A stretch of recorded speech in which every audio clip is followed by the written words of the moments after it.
فيكون ترتيب القبور عندنا في الداخل بهذا الشكل. يعني القبر الأول ولا تشبيه النبي صلى الله عليه وسلم، القبر الثاني سيدنا أبو بكر، القبر الثالث سيدنا عمر. طبعا في عهد سيدنا عمر كان وضع المنزل طبيعي. في عهد سيدنا عمر بن عبد العزيز بعد أكثر من 80 سنة انهدم السقف بالكامل على القبور الشريفة. كان سيدنا عمر بن عبد العزيز والي المدينة أزال الغرفة الخاصة بالسيدة عائشة، أعاد بناء وترميم الحجرة الخارجية، وبنى جدار رباعي الشكل بهذا الشكل. طبعا هذا الجدار يحيط بالقبور من الأربع جهات بالكامل، وميزة هذا الجدار إنه جدار مصمت، يعني ما في أي منفذ للداخل، ما يستطيع أي إنسان الوصول للقبر الشريف. عاد بعد فترة سيدنا عمر بن عبد العزيز وقام بتقوية لسقف الحوش الخارجي اللي هو أسفل هذا السقف يوجد القبر الشريف للنبي صلى الله عليه وسلم. وبعد فترة سيدنا عمر بن عبد العزيز أزال جميع الحجرات المجاورة وبنى جدار خماسي الشكل من الحجارة السوداء. طبعا اختار الشكل الخماسي حتى يكون نوع من التمييز بينه وبين الكعبة، فما يظن الناس انه كعبة وتبدأ مسألة الطواف في المدينة. بعد أكثر من 500 سنة في عهد المماليك السلطان محمد بن قلاوون الصالحي بنى قبة صغيرة من الخشب على الجدار الأول من الداخل. كانت هذه القبة تساعد في تصريف مياه الأمطار، وأيضا قام المماليك بعمل دعامة خارجية للجدار الخماسي بهذا الشكل. هذه الدعامة الخارجية اللي تحيط بالجدار الخماسي، وهذه هي الستارة اللي نشوفها حاليا من الداخل اللي تحمل كتاب لا إله إلا الله محمد رسول الله. بعد كده في عهد المماليك السلطان الأشرف قيتباي بنى جدار ثالث من الخشب وترك بوابات، يعني كانت الناس تدخل وتسلم على النبي صلى الله عليه وسلم من الداخل. طبعا بعد ذلك في عهد الدولة السعودية قاموا بعمل ترميم كامل للجزء الخارجي بالكامل وترميم للأجزاء الموجودة في الداخل ما دون الجدار الثاني، وهذا هو الشكل الحالي اللي نشوف عليه المقصورة الشريفة في المسجد النبوي الشريف. بالنسبة للأخوان في الزيارة بيكون مرور الأخوان من الأمام من هذا الجهة، من هنا بيتم السلام على النبي صلى الله عليه وسلم.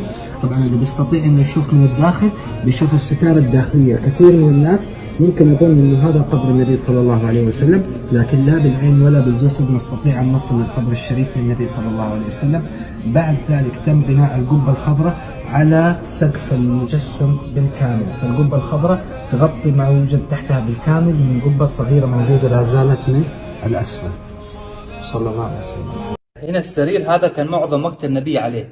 Itu adalah tempat di mana Nabi SAW wafat pada saat dipangku oleh Sayyidah Aisyah. مرض كان في بيت السيدة ميمونة، فوقتها طلب النبي إنه هذا الوقت يكون مع السيدة عائشة. Ya, sebenarnya Rasul ketika itu sakit di rumah Maimun. Namun Nabi minta tolong bawa saya ke istri saya yang bernama Aisyah. Saya akan mati ketika berada di pangkuannya. Subhanallah, ketika itu Allah kabulkan. جابوه وضعوه على كتف السيدة عائشة. Ya, ketika itu pula Nabi langsung berada di pangkuan Aisyah. Dan itulah Rasul meninggal dunia. Nabi pada saat meninggal dunia yang berada dalam pangkuan istri tercintanya itu, jadi bukan di kamarnya, tapi di tempat ruang tamu kalau kita bilang sekarang gitu. Ya, sedang duduk bersamping sama istrinya itu di pangku atau meninggal. Para sahabat bingung. Ini kita makamkan di mana nih katanya nih, Nabi kita nih. Dia ingat Nabi pernah berpesan kalau para nabi dahulu dimakamkan di mana tempat dia meninggal. Ini adalah rumah Sayyidah Aisyah. Ya, yang persis berada di bawah apa namanya itu kubah yang berwarna hijau. Ini kamar Sayyidah Aisyah yang luas kamarnya itu 3x3. Jadi setelah wafat atau meninggalnya istri Nabi itu, tahu-tahu ada kayak semacam ujian luar biasa. Itu semua peninggalan yang pernah tinggalkan oleh Nabi itu hancur dengan sendirinya. تمام؟ بعد ما سقط السقف ما تأذت القبور رجع سيدنا عمر بن عبد العزيز بنى المنطقة من جديد، أغلق لها جميع أبوابها، يعني ما في منفذ لدخول القبور الثلاث. Nah ini setelah itu Umar bin Abdul Aziz yang membangun kembali yang dimana tempat kuburan Nabi itu kan sempat jatuh ambruk gitu, dibangun lagi seperti ini oleh Sayyidina Umar bin Abdul Aziz, bukan Umar bin Khattab ya, Umar bin Abdul Aziz.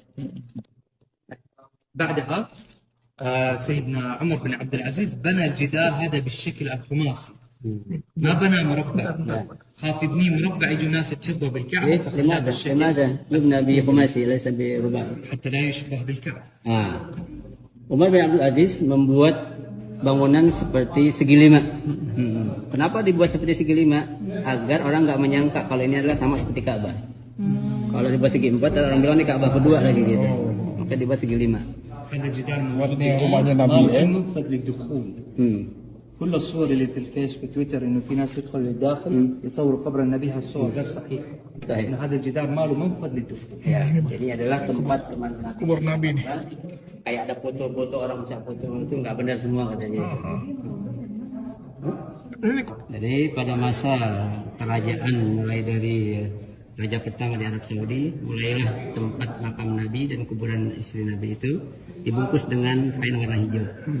Nah, tadinya batu biasa itu, dan dibuat kayak semacam pembatas itu, ya, untuk orang sholat itu sendiri. Ini kan masjid, ini kan kuburan, nggak mungkin orang sholat dalam kuburan Nabi. في عهد المماليك. Iya, dari Malik. بعدها في عهد المماليك برضه بنيت اول قبه بالخشب والرصاص، القبور الثلاثه قبه حمايه للقبور. Ya, dan setelah itu pula pada masa kerajaan pula, ya, dibuatlah kubah itu untuk menandakan setelah makam atau kuburan Nabi dan juga istri serta sahabat yang ada dalam satu kuburan dengan Nabi. تغير الستار رفعوا السور المماليك. Nah, diangkat apa namanya itu kain yang warna hijau tadi untuk membuktikan bahwasanya tempat ini telah terjadi perubahan dari tahun ke tahun sejak terjadinya pergantian raja-raja yang ada di Arab Saudi. الهجرة رحلة هادينا حمل الإسلام لنا دينا الهجرة رحلة هادينا حمل الإسلام لنا دينا فسلام